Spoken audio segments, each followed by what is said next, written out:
വിഷമിക്കണ്ട, നമുക്ക് എങ്ങനെയെങ്കിലും ബില്ലടക്കാം. എൻ്റെ അടുത്ത് അടവിന് വെച്ച കുറച്ച് പൈസയുണ്ട്, 2 ദിവസം ഓടിയ പൈസയുണ്ട്, എങ്ങനെയെങ്കിലും നമുക്ക് അടക്കാം. ചേട്ടൻ ഇന്നലെ മുതൽ ഞങ്ങളുടെ കൂടെ ഇരിക്കണതല്ലേ, ചേട്ടൻ പൊക്കോളൂ, ഓട്ടം കളയണ്ട. ഞാൻ പോകുമായിരുന്നു നിങ്ങളുടെ കൂടെ ആരും ഉണ്ടെങ്കിൽ. ദിനേശ് ചേട്ടൻ നമുക്കെല്ലാവർക്കും വേണ്ടപ്പെട്ട ഒരാളാണ്, പ്രത്യേകിച്ച് നമ്മുടെ ഡ്രൈവർമാർക്ക്. ഡോക്ടർ, ഇത്രയും വില കൂടിയ മരുന്നുകളൊക്കെ മണിക്കൂർ വെച്ച് വാങ്ങാൻ പറഞ്ഞ ഞങ്ങൾ എങ്ങനെ വാങ്ങാനാണ്? മെഡിസിൻസ് വാങ്ങാതെ പിന്നെ ട്രീറ്റ്മെന്റ് നടക്കണ്ടേ? ഡോക്ടർ അർജന്റ് കേസുണ്ട്. ഒരു സ്കാനിംഗ് ചെയ്യാനുണ്ട് കേട്ടോ, എല്ലാം ചെയ്യണേ.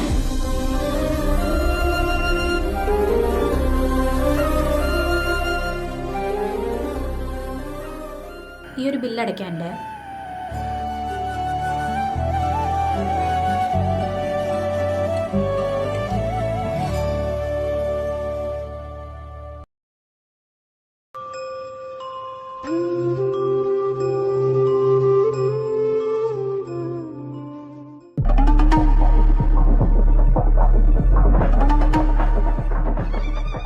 ഇനി ഈ ബില്ല് എവിടെയാ ചേട്ടാ അടയ്ക്കേണ്ടത്?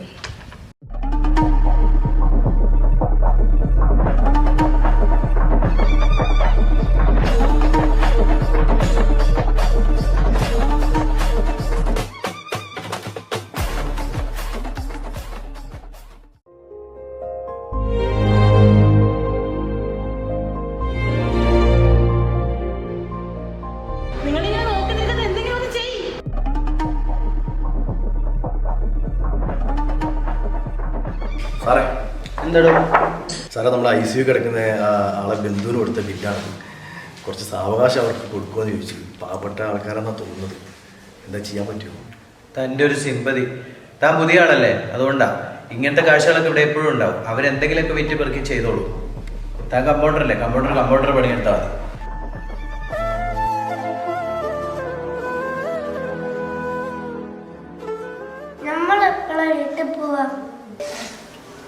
അച്ഛൻ ഒന്ന് സുഖമാട്ടെ കേട്ടോ, നമുക്ക് വേഗം വീട്ടിൽ പോകാം.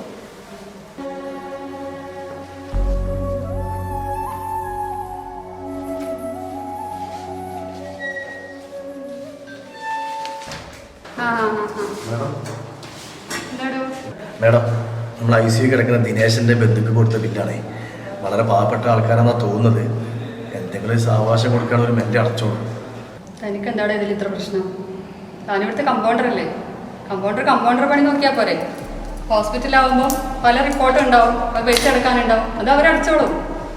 ഇനിയുണ്ട് വേറെ പേഷ്യൻസ്. തനിക്ക് എത്ര തന്നുണ്ടെങ്കിൽ താൻ അടച്ചോ.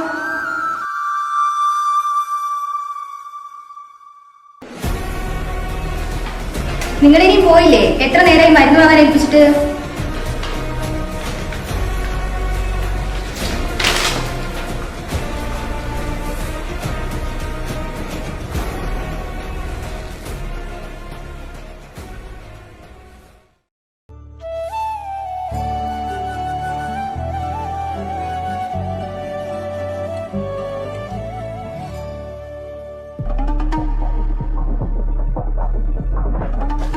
കമ്പൗണ്ടർ ഡ്യൂട്ടി കഴിയുന്നതിന് മുന്നേ യൂണിഫോം ഒക്കെ ചേഞ്ച് ചെയ്ത് വന്നിട്ടുണ്ട്. അതൊന്നറിയണല്ലോ.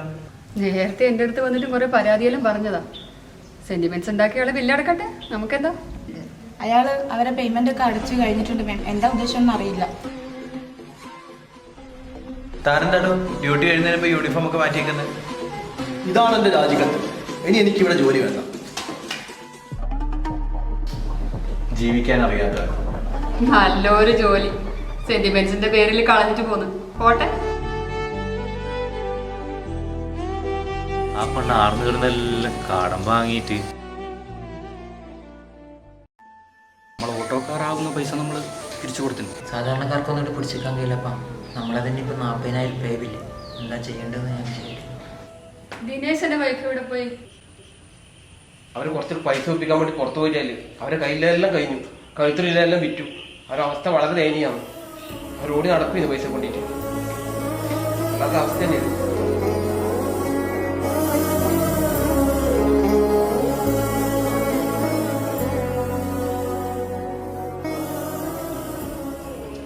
എൻ്റെ ഡോക്ടറെ 3 ദിവസമായി ഞാനിടാം. ആ ICUവിൽ ദിനേശൻ്റെ തൊട്ടടുത്ത് കിടക്കുന്ന എൻ്റെ അച്ഛനാണ്.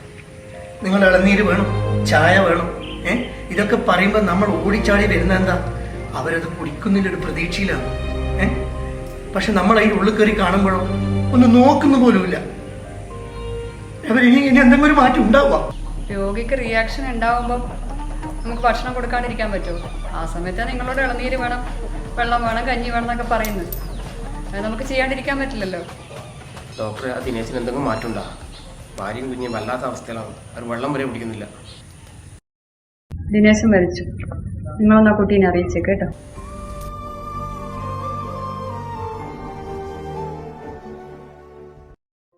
കുറച്ച് ബില്ലും കൂടെ പേ ചെയ്യാനുണ്ടായിരുന്നു അവരുടെ. അത് പേ ചെയ്തിട്ട് ബോഡി കൊണ്ടുപോകാനുള്ള അറേഞ്ച്മെന്റ്സ് നടത്തിക്കോ കേട്ടോ. ഓക്കെ.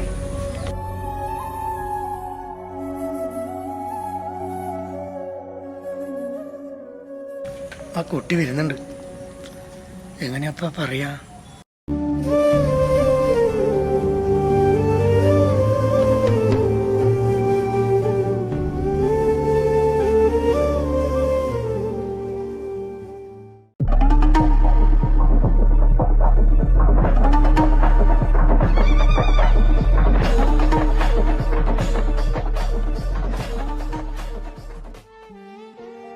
ആ കമ്പൗണ്ടർ നല്ല മനസ്സുകൊണ്ടാണ് ഈ ബില്ലെല്ലാം അടക്കാൻ പറ്റിയത്.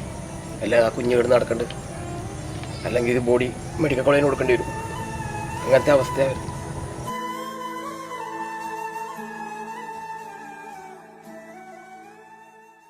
ഞാൻ എല്ലാവരുടെയും കാലും കൈയും പിടിച്ച് ഒരു സഹായത്തിന് 2 ദിവസമായി ഞങ്ങളെ ചേട്ടൻ കണ്ടിട്ട്. ചേട്ടൻ ജോലി പോലും കളഞ്ഞ് ഞങ്ങളെ എന്തിനായിട്ടാ സഹായിച്ച്? ഇതൊക്കെ എന്തോ കാര്യമുണ്ട്. പറ്റുവാണോ എന്ന് പറയുമോ? നിങ്ങളെ ഭർത്താവ് മരിച്ചിട്ട് 2 ദിവസമായി.